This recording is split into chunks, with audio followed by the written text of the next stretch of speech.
Hello student, how are you? Lewis class 21 में आपका स्वागत है। आज फिर एक नए टॉपिक के साथ। देखिए, कल आपको हम पढ़ा रहे थे इसमें, तो कल का जो टॉपिक था वो हमारा था घनत्व। नंबर 1 पे क्या था? घनत्व। इसको घनत्व यहाँ पर हमारा टॉपिक पूरा हो गया था, जो हम कल आपको व्यक्त मात्रक पढ़ा रहे थे, यानी कि जो फंडामेंटल यूनिट है उसके बारे में बताया जा रहा था आपका। तो देखिए, इसमें जो है घनत्व यानी कि डेंसिटी। अब ये जो होता है डेंसिटी, इसके बारे में अगर पता करें हम, तो ये होता है द्रव्यमान बटे आयतन होता है। द्रव्यमान बटे आयतन होता है। जब हमें ये पता रहेगा कि जो डेंसिटी होती है हमारे पास, वो मास अपॉन वॉल्यूम की होती है, यानी मास अपॉन वॉल्यूम यानी कि द्रव्यमान बटे आयतन। अब इसको निकालने के लिए हमें सबसे पहले क्या है, हमें यूनिट चाहिए मास की, यानी कि हमें जो द्रव्यमान है उसकी यूनिट चाहिए और आयतन है उसकी यूनिट हमें चाहिए। तो अब और मान लीजिए द्रव्यमान है, इसकी जो यूनिट होती है वो होती है किलोग्राम। क्या होती है? किलोग्राम। और किलोग्राम जो होता है वो ऐसे मात्रक होता है इसका, यानी कि एमकेएस पद्धति में इसका मात्रक है। और आयतन जो होता है, आयतन की जो वैल्यू होती है वो मीटर की पावर 3 होती है, यानी मीटर की पावर 3। देखिए, यह मान लीजिए आयतन है, मैं बता देता हूँ, बट वॉल्यूम जो आयतन होता है, वॉल्यूम जो होता है मेरे पास, वो इसका होता लंबाई गुणा चौड़ाई, यानी कि लंबाई गुणा चौड़ाई गुणा ऊंचाई, ये होती है मेरे पास, यानी कि length multiply breath multiply height. तो इन दोनों को अगर हम ले लें यहाँ पर तीनों को, तो इनकी जो लंबाई का जो यूनिट हुआ मेरे पास वो मीटर हुआ, और इसके को हम मीटर में नापेंगे और इसको भी हम मीटर में नापेंगे। तो देखिए, हमारे पास जो है लंबाई का मात्रक मीटर है, यानी कि लेंथ का जो यूनिट है वो हमारे पास मीटर है, चौड़ाई है उसकी भी जो यूनिट है वो मीटर है, और ऊंचाई की जो यूनिट है वो भी हमारे पास यहाँ पर मीटर है। जब इन तीनों की हम मल्टीप्लाई आपस में करेंगे तो ये मीटर की पावर 3 हो जाएगी। क्या हो जाएगी? मीटर की पावर 3 हो जाएगी। अगर हम इनको सेंटीमीटर में लिखे, यानी कि लंबाई को हम सेंटीमीटर में नापे, चौड़ाई को भी हम सेंटीमीटर में नापे और ऊंचाई को भी हम सेंटीमीटर में लें, तो इसलिए हमारे पास वॉल्यूम की जो यूनिट होगी वो सीएम की पावर 3 होगी। क्या होगी? सीएम की पावर 3। जैसे हमने यहाँ पर रखी थी, मीटर में रखी थी, ऐसे ही हम द्रव्यमान के जो हम यहाँ पर ग्राम में लिख सकते हैं, जिस पद्धति में होता है। तो इसको निकालने के लिए हमें number 1 M K S, number 2 C G S, number 3 F P S, ये हमारे पास सिस्टम है। एमकेएस सिस्टम, सीजीएस सिस्टम और एफपीएस सिस्टम, इन तीनों की जानकारी होनी जरूरी है। कि यहाँ पर जो एम है ये किसको शो करता है, ये क्या है, इसका पूरा कंप्लीटली नेम क्या होता है सिस्टम का। तो जैसे मान लीजिए इसका जो एमकेएस का पूरा नाम जो है वो है मीटर, इसका ये हो जाए किलोग्राम, ग्राम, हम किलोग्राम लिख सकते हैं इसमें। और ये हो गया सेकंड, आपका यहाँ पर सेकंड हुआ।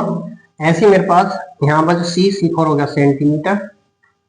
सेंटीमीटर, ये हो गया आपका ग्राम, और ये हो गया आपका सेकंड।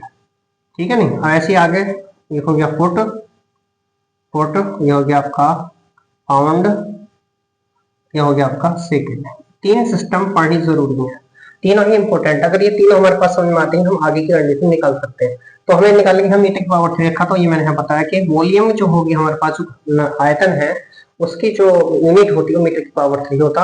अब मीटर की पावर 3 यहाँ पर, इसका मतलब मैंने यहाँ लंबाई का मात्रक मीटर में नापा मैंने। अगर यहाँ पर 3 चीज बात आई मेरे पास, लंबाई है ना, उसके बाद चौड़ाई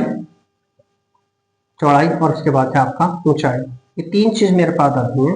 इन तीनों को हम अगर हम मीटर में नापें तो तीनों को हम मीटर में लिख सकते हैं, या अब इसको और करके हम यहाँ पर सेंटीमीटर में लिख सकते हैं, सेंटीमीटर। ये सेंटीमीटर में हम इसको तीनों को हम सेंटीमीटर भी नाप सकते हैं। अब यहाँ पर जैसे हमारे ये 84 सेंटीमीटर, तो हम क्या होगा, सीजीएस पद्धति में लंबाई का मात्रक होगा सेंटीमीटर। अब ये एम है, M4 हो गया मीटर, ये मेरे पास वो है यहाँ पर लंबाई का मात्रक होगा मीटर हमारे पास। ठीक है नहीं? ये हमारे पास कंडीशन हुई।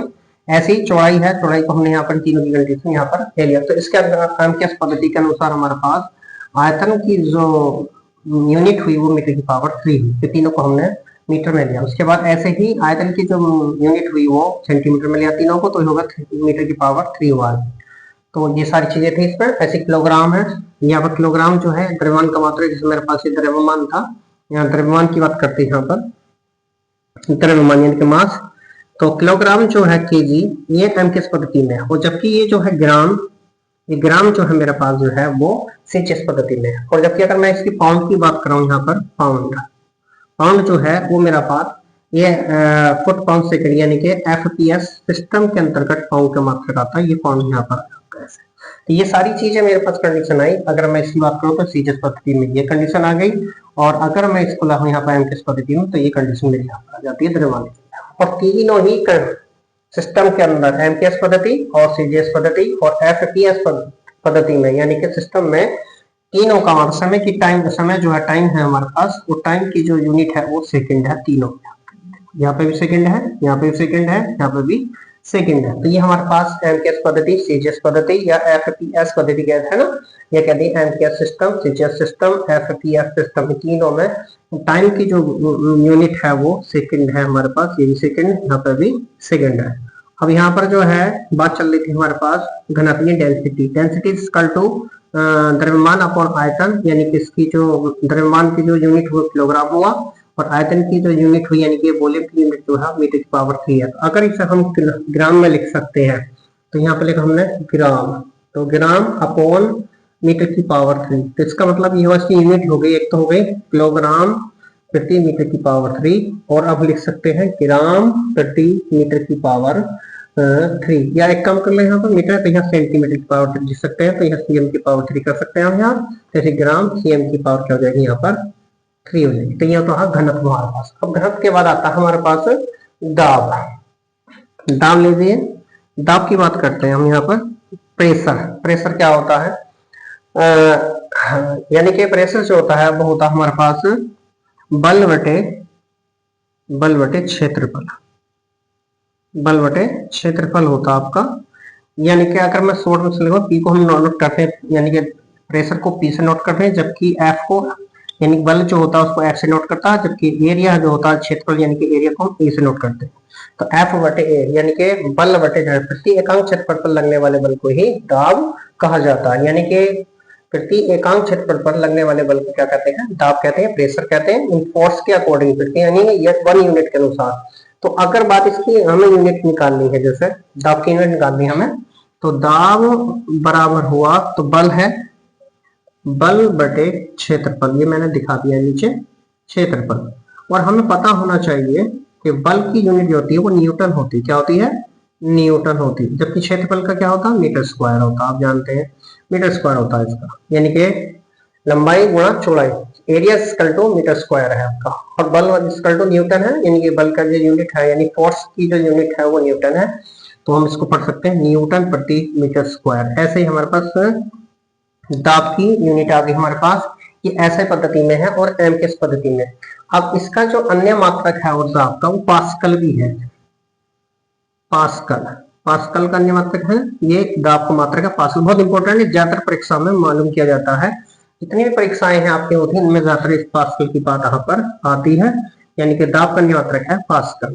तो इसमें आर भी है, टार भी है, अन्य मात्र वायुमंडल दाब भी कह देते हैं, इसमें नापते हैं।